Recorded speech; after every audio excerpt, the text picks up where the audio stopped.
Hello. కానమూకు కథావచనం మోహనవచనం పరిజ్ఞాన హితబాండం నిత్య చదువరి శ్రోతలకు ఆహ్వానం. నమస్కారం.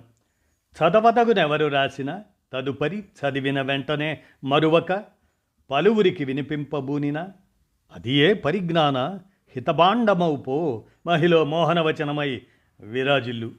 పరిజ్ఞాన హితబాండం లక్ష్యం ప్రతివారీ సమాచార హక్కు. ఆస్ఫూర్తితోనే ఇప్పుడు సేకరణాంశంగా పుస్తకం ప్రాముఖ్యం అనేటువంటి అంశాన్ని ఇప్పుడు మన కానమూకు కథ వచ్చిన శ్రోతలకు మీ కానమూకు స్వరంలో వినిపిస్తాను, వినండి.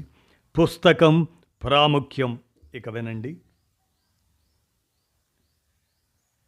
పుస్తకం గురించి తనకు ఉరివేసే క్షణం ముందుకు అప్పటి వరకు పుస్తక పఠనం చేస్తూ ఉన్న వ్యక్తి భగత్ సింగ్.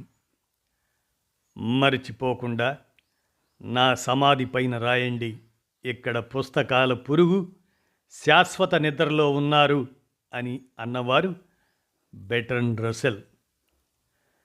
మానవుడు సృష్టించిన వాటిలో గొప్పది ఏది అన్నప్పుడు కొంచెం కూడా ఆలోచించకుండా పుస్తకం అని చెప్పినవారు ఆల్బర్ట్ ఐన్స్టీన్.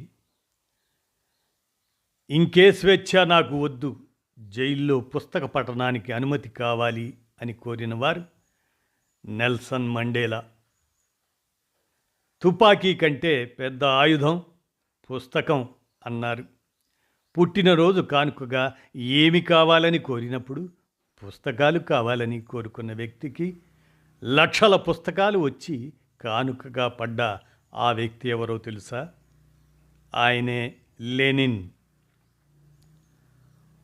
ఒక్కో చిత్రంలో నటించాక తనకు వచ్చిన పారితోషికంతో మొదట $100 పుస్తకాలను కొనే వ్యక్తి చార్లీ చాప్లిన్. ఒక పిల్లాడికి మీరు ఇవ్వాల్సిన గొప్ప బహుమతి ఏది అంటే పుస్తకమే అన్నవారు విన్స్టన్ చర్చిల్. భయంకరమైన యుద్ధాయుధాలు ఏవి అని అడిగినప్పుడు పుస్తకాలు అని సమాధానం చెప్పినవారు మార్టిన్ లూథర్ కింగ్. నేను ఇంతవరకు చదవని పుస్తకాన్ని తీసుకువచ్చి నన్ను కలిసిన వ్యక్తి నా ప్రాణ స్నేహితుడవుతాడు అన్నవారు అబ్రహం లింకన్. 1000 పుస్తకాలు చదివిన వ్యక్తి ఉంటే చూపండి, అతడే నా మార్గదర్శి అన్నవారు జూలియస్ సీజర్. ప్రపంచ పటంలో కనిపించే ప్రతి మూలకు వెళ్ళాలని ఆశపడుతున్నావా? అయితే గ్రంథాలయానికి వెళ్ళు అన్నవారు టెస్కార్డ్స్. జీవితం విరక్తి చెందినప్పుడు లేదా కొత్త జీవితం ప్రారంభించాలి అనుకున్నప్పుడు ఒక మంచి పుస్తకం చదివి మొదలుపెట్టు అన్నవారు ఇంగర్సాల్. వ్యాయామం ఎలా శారీరక ఆరోగ్యమో అలా పుస్తక పఠనం మనస్సుకు వ్యాయామం, ఆరోగ్యం అన్నవారు సిగ్మండ్ ఫ్రాయిడ్. పుస్తక పఠనం అలవాటు ఉన్న వ్యక్తిని పరిపూర్ణ మనిషిగా మార్చేస్తుంది పుస్తకం. ప్రముఖుల ఎందరికో వెలుగు పంచింది, వారిని వెలుగుల్లోకి తెచ్చింది పుస్తకాలే.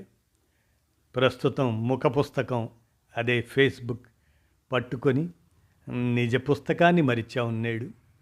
చదవాలి అనే ఆలోచన, ఆసక్తి ఉంటే చాలు. ఎన్నో మంచి పుస్తకాలు వేలల్లో ఉన్నాయి. చదవండి, చదివించండి. ఇదంతా కూడా సేకరణాంశంగా మన కానమోకు కథావచన శ్రోతలకు మీ కానమోకు స్వరంలో వినిపిస్తూ పుస్తకం ప్రాముఖ్యం అనే అంశాన్ని అందజేశాను. విన్నారుగా. ధన్యవాదాలు.